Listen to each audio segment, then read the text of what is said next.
अरे रानी, ओ रानी, सो रही हो क्या अभी तक? रानी की जेठानी जोर जोर से चिल्ला रही थी घर के आंगन में खड़े होकर।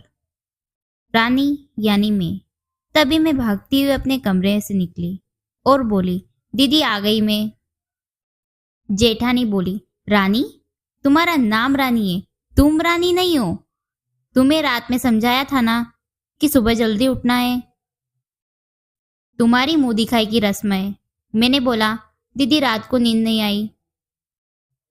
रात भर जगी रही और मन में थोड़ा सा डर था कि सुबह आँख खुले या ना खुले। शिका दीदी हंसती हुई बोली, रानी मेरी प्यारी देवरानी, जल्दी से घूंघट कर लो, माँ जी आ गई तो हंगामा हो जाएगा।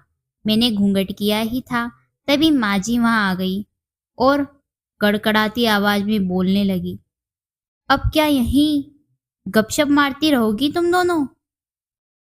हमने चलना शुरू ही किया था। तभी माँ जी ने शिखा दीदी के कंधे पर हाथ रखा और बोली, पता है ना कहाँ से जाना है और कैसे जाना है? माँ जी ने बोला कि जब भी कोई बड़ा तुम्हारे सामने खड़ा हो तो हमेशा घूंघट में रहना और कम से कम अपने बड़ों के सामने आना, और तो बिना घूंघट के बिल्कुल नहीं आना। शिका दीदी कुछ बोली ही नहीं, बस अपना सिर हाँ में हिला दिया। तो मैंने भी अपना सिर हाँ में हिला दिया। माँ जी के जाने के बाद मैंने पूछा, शिखा दीदी, आप तो एक्सप्लोरर हो और इन सब चीजों को कैसे निभाते हो? शिखा दीदी मुस्कुराते हुए बोली, मैं थारे जेठ जी से बहुत प्यार करती हूँ, इसलिए अभी तक चुपचाप सब चीजें निभा रही हूँ। मैं कुछ नहीं बोली और चुपचाप शिखा दीदी के साथ बाहर वाले कमरे में जाकर बैठ गई। पर एक पड़ोस की आंटी जी बैठी थी। वो बोली कि ये कैसी बहू आई है, ससुर जी सामने खड़े हैं और ये यहाँ बैठी है। मुझे कुछ समझ नहीं आया। मतलब शिखा दीदी बोली, आंटी जी अभी नई बहू है, यहाँ के रीति रिवाज समझने में थोड़ा समय लगेगा। शिखा दीदी मुझे वहां से उठाकर मेरे कमरे में छोड़ गई। 6 महीने यूं ही छोटी छोटी चीजों में बीत गए। फिर एक दिन राहुल के साथ साड़ी लेने गई। राहुल का फोन आ गया और वो दुकान के बाहर बात करते करते चला गया।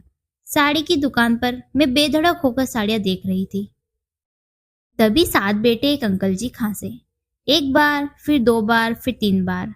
मैंने साड़ी वाले भैया से बोला, भैया इन अंकल जी को पानी दे दो, इन्हें बहुत खांसी हो रही है। अंकल जी भड़क उठे और बोले, क्या बदतमीज लड़की है ये, कुछ शर्म लिहाज है इसे?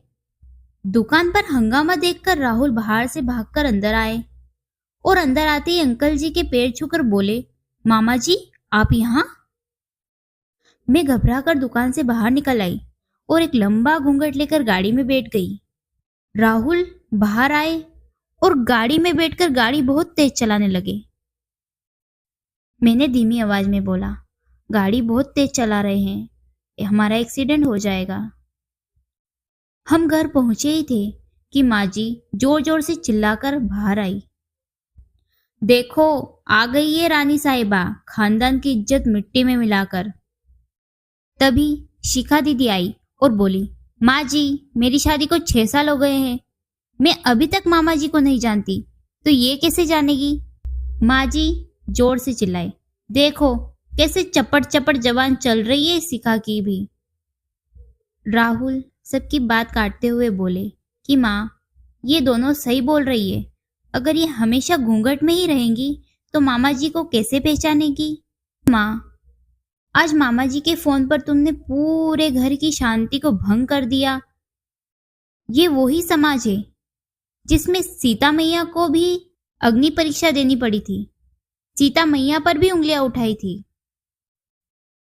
पिताजी और जेठ जी भी अपना पक्ष राहुल जी के ही साथ रखते हैं। माँ जी थोड़ी देर सोचने के बाद शिखा दीदी और मेरे पास आई और बोली कि तुम दोनों को अपनी मर्यादाएं पता है, मुझे उम्मीद है कि तुम दोनों मेरा सिर कभी भी शर्म से नीचे नहीं झुकने दोगी। हम एक ही परिवार के सदस्य हैं, हमें हमेशा साथ रहना है, अच्छा वक्त हो या बुरा वक्त, हर सदस्य को अपनी मर्यादा का पता है। माँ जी ने मुझे और शिखा दीदी को गले से लगा लिया और हमें घूंघट प्रथा से आजादी दे दी। आपको यह कहानी पसंद आई हो तो हमारे चैनल को सब्सक्राइब करें और अपने दोस्तों को भी सुनाएं।